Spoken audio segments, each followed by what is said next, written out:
Local Legends is about people, places, and history of Fairfield and surrounding areas that have achieved legendary status. We have an amazing community and are proud to share it with you. We hope you enjoy. Welcome to Local Legends. My name is Tony Wade. I'm your host. And today we're talking to an individual who is not just a Fairfield High School legend, but also an Armijo High School legend as well. It's rare that we can get someone who's legendary in two respects, but that person would be Coach Jay Dahl. Jay, it's good to have you here. Nice to be here, Tony. Thank you for having me. The last time I saw you, you're only half the size, so you're looking great there, my friend. Thanks, you too. So, and now I said you're a legend at Fairfield High and Armijo High, but in two different capacities. Both involve basketball, but one was as a player and one as a coach. I know your name is still on the wall at Fairfield High School as well, right? I believe so. I haven't been there in quite a while, but yeah, I believe it is up there with the basketball record. So hopefully, somebody eventually will break that record. So it was for total rebounds. Right. So yeah. It's there to be broken. There's a lot of good athletes coming through Fairfield High, and I'm sure eventually somebody's going to erase my name off the board and get their name put up. Well, my name is on the wall at Armijo High, but just because I wrote it with a Sharpie. So. That was in the locker room, right? So let's go way back. So you're not originally from this area, right? No. My dad was in the Air Force, and we were kind of from all over the place. Mm-hmm. Actually, I have two brothers and a sister, and we were all born within 5 years of each other, and each of us were born at a different base, Air Force base. We moved here when I was 8th grader. It was December of 1965 we moved here, and I started at Anna Kyle, which back then was a K-8, kindergarten through 8th grade school, in January of '66, right after Christmas vacation. So an interesting story with that. I mean, when I was an 8th grader, I was 6'3", and had come from Atwater, which was a middle school, which was just 7th and 8th graders, and you dressed up a little bit more, and I walked into Anna Kyle my first day. Mrs. Edwards was my teacher. Walked into the class the first day, and I was kind of wearing slacks and saddle shoes and stuff like that. And again, being 6'3", everybody in the class thought I was a student teacher. So, of course, a little bit taller than the average bear. So, right. Yeah. Did you play basketball then? Yeah, they had a basketball team at Anna Kyle, and we actually won the city championship that year. And several of the kids that were on that team, I wound up playing with all the way through high school. Leo Petty was our coach, who wound up coaching a little bit at Fairfield High and wound up a principal that I worked with at Armijo a number of years later. So it was a small world. Right, I didn't know that. Yeah. Oh, is that right? So tell me about so when you get to Fairfield High, and it was new. Right. And what year did you start there? I started there, it would have been the fall of 1966. Fairfield High was a very new school. At that year, we only had freshmen, sophomores, and juniors. Mm-hmm. At that point, I was 6'5" as a 15-year-old coming into high school, and so everything was brand new. I mean, it was the school was immaculate. The kids were excited about being there and stuff. It was a while ago where, seems like a long time ago, but I mean, very enjoyable time in my life. And who was the coach then? That was Ron Thompson, was my coach in high school. Ron Thompson was actually a little bit of a mentor. My dad had passed away when I was in the 8th grade. My family came very close, my mom and my 3 siblings, very, very close to moving back to Milwaukee, Wisconsin, which that's where my mom and dad were both from. Traveling around the country as much as we did. Even, my sister was born in the Philippines. Even outside the country, we had never had a house that we lived in that we owned, and we each had our own bedroom. And when we came to Fairfield, we bought a house that was a 5-bedroom house, and Mom, we don't want to go. We want to stay here in California. So we wound up staying and stuff. So, Fairfield High School was growing. Each year they added a year in school, and I actually wound up being in the 3rd graduating class of the high school.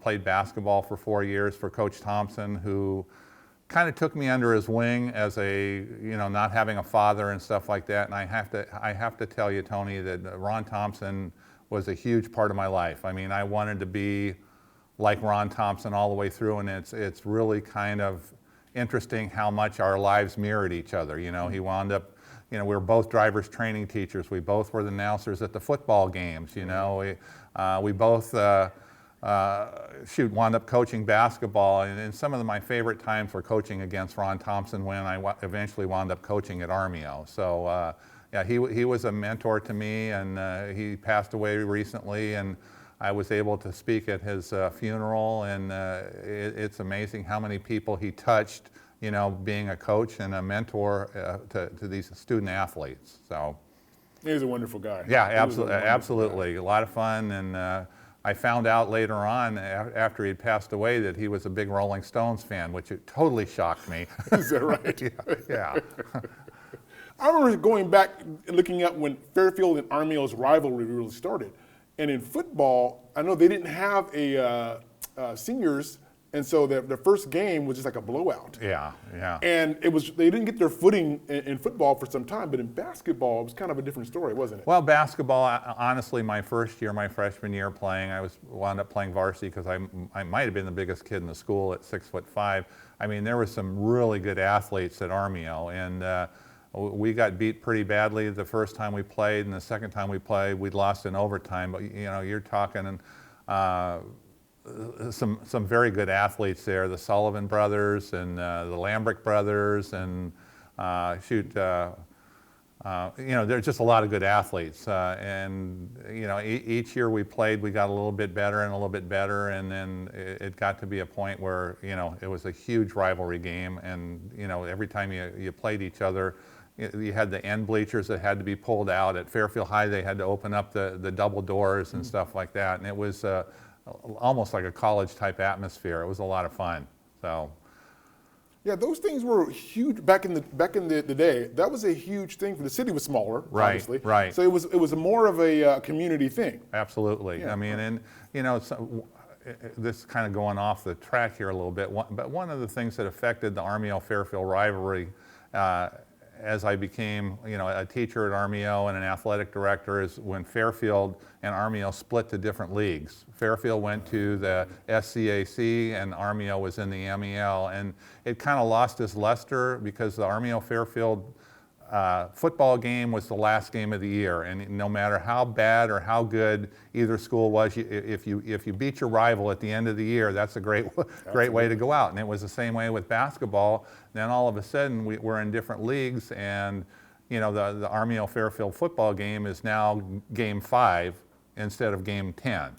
So but yeah, it was fun. I mean, we had things going back and forth where they would hang rubber chickens, in the rafters at Fairfield High, representing the Fairfield High Falcons, and stuff would get food coloring or something would get dumped in the swimming pool, red food coloring in the Armijo swimming pool and stuff, and it, very, very fun, not destructive stuff to speak of. So yeah, it was.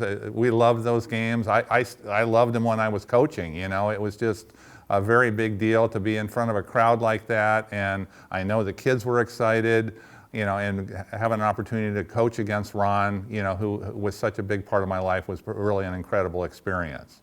So, and that's one of the things, with Ron, I was very lucky. I was able to play in the first varsity basketball game he coached, and I coached against him the last regular season game that he coached when he retired. So, he was a very important part of my life, and that's what coaching's about. You're trying to mentor and, help kids out a little bit. So.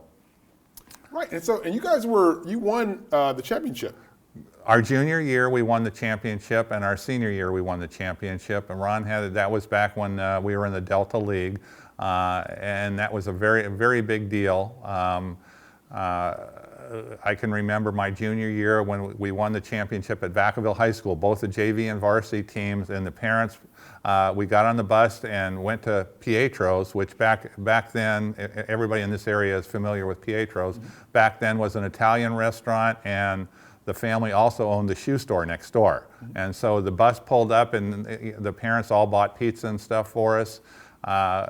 And I was lucky enough, it was about 3 years ago before Ron passed away, to get together all the guys that played on those two teams and the team after my senior year, the team that graduated in '71, got us all together at Pietro's to visit with Ron when he was in somewhat poor health. And it was an incredible experience because I kind of oversaw the whole thing, and I said, everybody's got 5 minutes to tell us what you've been doing for the last 45 to 50 years, you know, and it was, I mean, the stories were good, you know, I mean, and try to sum your life up in, you know, 45, 50 years was, you know, really amazing, and to get these guys together like this, you know, some of us had gray hair, some of us didn't have much hair, you know, so, and as we had talked about before, athletics is such a big unification thing, and something that you're gonna have with these gentlemen, these players you played with for your whole life. So, yeah, it was a good experience. And when you left Fairfield, you went to the University of the Pacific, correct? Correct. I was lucky enough to get a basketball scholarship to UOP, and that was a great experience. I didn't play as much as you know, as I did at Fairfield. We had a freshman team, and I started on the freshman team and did well.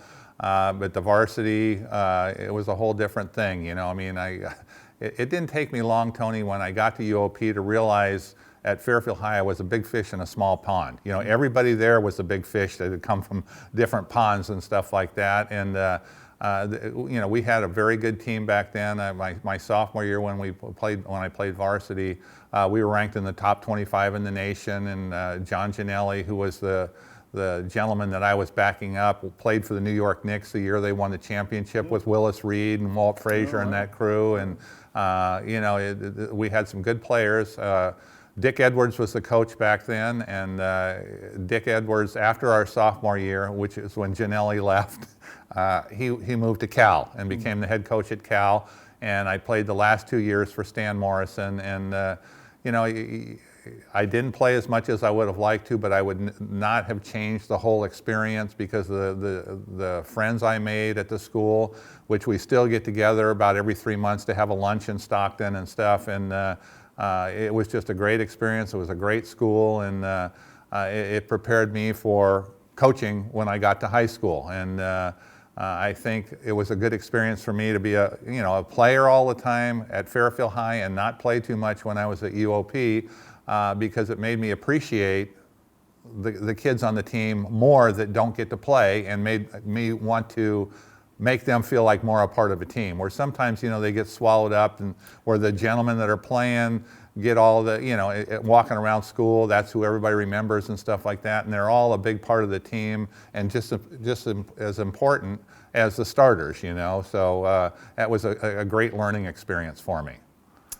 All right, we're going to talk more about coaching, but we're going to be right back after this.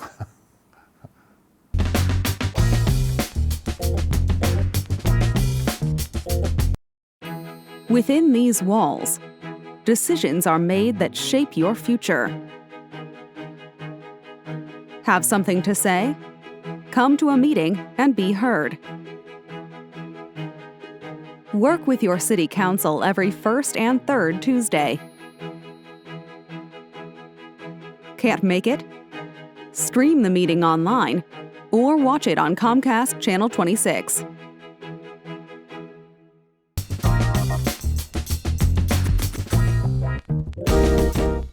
Welcome back to Local Legends. I'm here with Coach Jay Dahl. So, Coach, you started at Bransford in 1975, correct? Correct. Yeah, I came out of college at University Pacific with my teaching credential, and honestly thought I wasn't sure what I was going to wind up doing, because back then the teaching positions weren't, there wasn't a whole lot of them. And I had an opportunity to go to Bransford as a PE teacher, which involved seeing every student in the school 3 times a week for PE. When I went to Pacific, I thought I was going to be a dentist, and I had grown up in high school working with the recreation department and was a little bit concerned about going to dental school.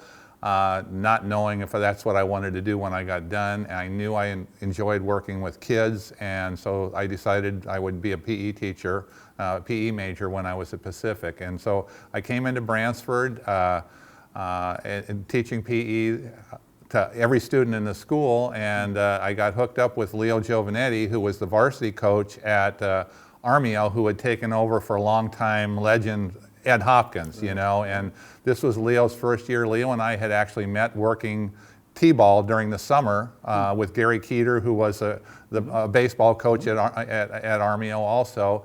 And, you know, I wanted to help out and get involved with coaching, and I had played for Ron Thompson for 4 years and was very aware of what he was doing. And, you know, at that point in your life, you're hungry to learn as much as you can. So I wanted to go over, I talked to Leo about working at Armijo because I wanted to learn some different things, you know, and it was tough, difficult moving back and forth. Once I got the varsity job at Armijo, being at Bransford, which I really enjoyed the younger kids there, and was a little bit concerned about teaching at high school because you hear horror stories sometimes about them being a little bit more difficult. So I was staying at Bransford. When they offered me the position at Armijo, they said, "We want you to come over." And I said, "Well, if it involves coming over to the high school, I'd just soon stay as a JV coach." So that's what I wound up doing after that. And then they came back and offered me the position at Armijo and said I could stay at Bransford. And funny, later on down the road, I could hardly wait to get over to Armijo because I always felt like kind of an outsider moving from the elementary school to the high school. I was very lucky to have Leo Giovanetti was my JV coach then, because Leo stepped down as the varsity coach, and Leo was kind of the middleman for, you know, coming into practice at night and there being a post-it on my locker that said, you know, so-and-so is having problems with his history teacher or something like that. So I was lucky as far as that goes, and then eventually moved over to Armijo, and I mean, wound up there for 22 years. So I was at Bransford for 17 and Armijo at 22, and coaching at Armijo, you know, the whole time in between. And I feel very lucky to have had the experience I had. You know, Armijo, you know, Tony, when going backwards a little bit about Fairfield High, when Fairfield High opened up, that was, you know, the new school, and Armijo was always kind of the redheaded stepchild, you know, and Armijo was a great school, great kids, you know. Once I started teaching there and stuff, you find that, you know, you treat kids the way you want to be treated yourself, and you have no issues, you know. I mean, I had a great experience with all the kids I was working with. You know, I was doing driver's training in the morning before school, and you know, coaching in the evening, and you're surrounded by good kids, and I wouldn't change anything about what I did, much like going to Pacific. So. Now, full disclosure, I was on one of your teams. I was JV and varsity. I was one of those ones you talked about, who wasn't a star, right, and yet had that experience of being on a team, and still love that, and the fact that I can meet with people from reunions and we talk about our basketball days. But I do want to talk about, you had a few years, not when I was on the team, where you guys did very well. And in particular, there was the 93-94 squad when you went 23-5. Tell me about that. Well, I was very lucky to have some of the athletes I had. I mean, not just good athletes and good kids. You know, at that point, A.J. Rollins was in that group, and Jerome Kerlock, who's now coaching out at Vanden. Brian Clark was a very good basketball player and wound up playing baseball in college. Jim Bowie, Jim was a little bit before that, but I mean, that was another group of really amazing athletes I had. And you know, it was just fun being as competitive as we were. And, you know, I mean, winning is fun. It's not the bottom line. You know, honestly, Tony, you know, as a teacher and a coach, what you're looking to do is help kids become, you know, better partners, you know, husbands, parents, you know, the whole 9 yards. You just, you know, I was lucky enough to have Ron Thompson, and that's what I was trying to do, is trying to be the Ron Thompson for the students I worked with. Yeah, now you mentioned the Bransford kid, and one of the things that in that vein that I remember, I'll never forget, is we were playing a game, and we won, which was shocking.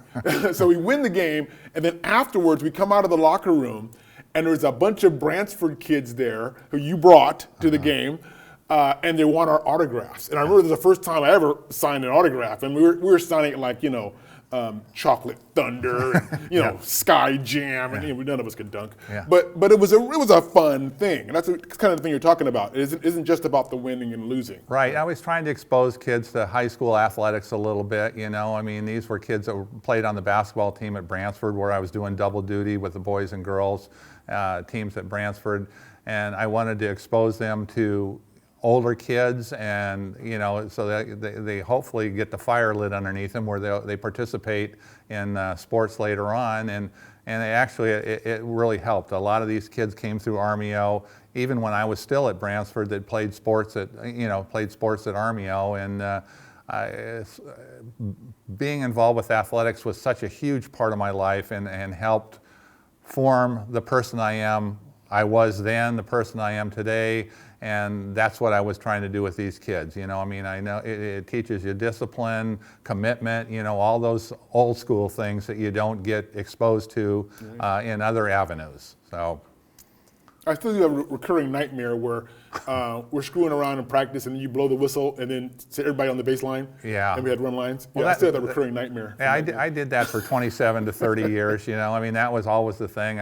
I talked to a couple of the kids I had before. We wore scrimmage vests when we scrimmaged. So these old mesh things that you pulled over just to see different team colors and stuff like that to scrimmage. And they told me they used to wait to come in to practice to look to see if I have the bags of the scrimmage vest. If I didn't have the scrimmage vest, they knew they were in trouble. But yeah, running, that's the same thing that happened to me when I was playing. Not so much in high school, but in college, running was a big disciplinarian. So yeah, it's just part of it. And obviously conditioning is very important in basketball. So I always felt like it was important for us not to run out of gas at the end of the game, and that's conditioning took care of that. So absolutely. Now there's a banner. Last time I was at Armijo, there was a banner there. That says the Jay Dahl era, and it has a list of your accomplishments. And one of those, it says 199. What is it? I have it right here. 199 Mel wins. You couldn't round that up to 200? Well, it would have involved going one more year, and if you look at the banner, there was 299 total losses. I didn't want to jump into the 300 by going back another year. Right. And so you retired in 2005, right? And I remember I was at your retirement party at Pepper Belly's. Correct. Yeah. And I remember you telling all these stories about, which was wonderful, telling all these stories about a lot of the teams that I didn't know about, because they were, after me.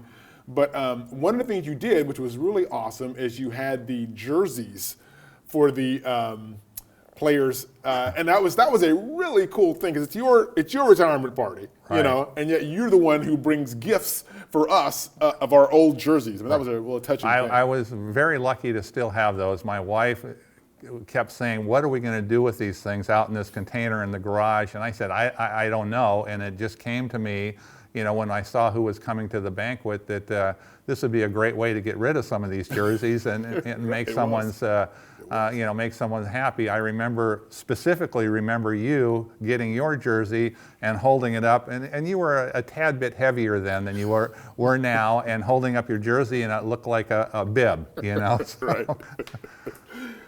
And so after you retired, so what you been up to? I continued being the athletic director. I became the athletic director at the high school, which, other than the coaching, I really enjoyed teaching. I really enjoyed being involved in the whole overall athletic program. You were surrounded by good kids and, doing things that benefited the whole school altogether.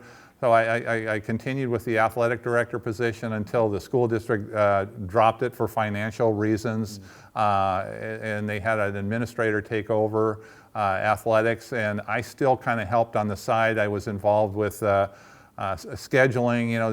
It's very involved. The athletic director position is very involved. You're talking about getting officials, getting transportation taken care of, scheduling, keeping track of who needs what. You're hiring and letting coaches go, mentoring new coaches, and I just love that because I enjoyed it so much when I first started. Again, it goes back to Ron Thompson. You're involved with somebody, and you want to make things better for them. And so I retired as an athletic director, and I was a teacher for 37 years. Actually, even after I retired from teaching, I was still involved with the athletics for a little bit because they didn't have the athletic director back in tow for that part of the school. So it was. I really enjoyed that part of it. I remember you still were calling the football games not too long ago. I was like, well, it's been 10 years ago. Yeah, I'm not sure. I'm not sure when I retired from that. But again, going back to Ron Thompson, I remember being in high school and Ron was the football announcer. Dave Marshall, who was the athletic director back then, talked me into announcing the football games, and I wound up doing that for 25 years. And even after I'd gotten out of school, I continued doing that, and it got to a point, Tony, where the fun part about announcing the football games is you knew all the kids. And it got to a point that I had been out of school 3-4 years, and I didn't know the kids anymore. Leo Giovanetti ran the clock, and Jim Evans was a spotter for me. And the three of us were, Jim was the freshman basketball coach, Leo was the JV basketball coach, and I was doing the varsity. And it was just kind of a fun thing to be up in the press box together. And going back to the coaching, having those two guys work with me for so many years was really incredible. You look at how inconsistent a lot of the coaching is sometimes in this area, and for us to be together for over 20 years was really, really a benefit for the program, for the kids, and for myself to have two guys that really knew what they were doing and were as involved as they were. So other than my wife, I would say that those two guys were the biggest part of my life as far as being at Armijo. So. Well, Coach, you set out to help and mentor young people. A lot of people have talked about not just in basketball, but also taught them to drive and all these things that you've done over your lives. It's made a big difference in people's lives. You are a local legend, and thank you so much for joining us here today. Thank you, Tony. I appreciate being here, and good luck. I appreciate what you do for the city of Fairfield and representing Armijo High School the way you do. Thanks, Coach.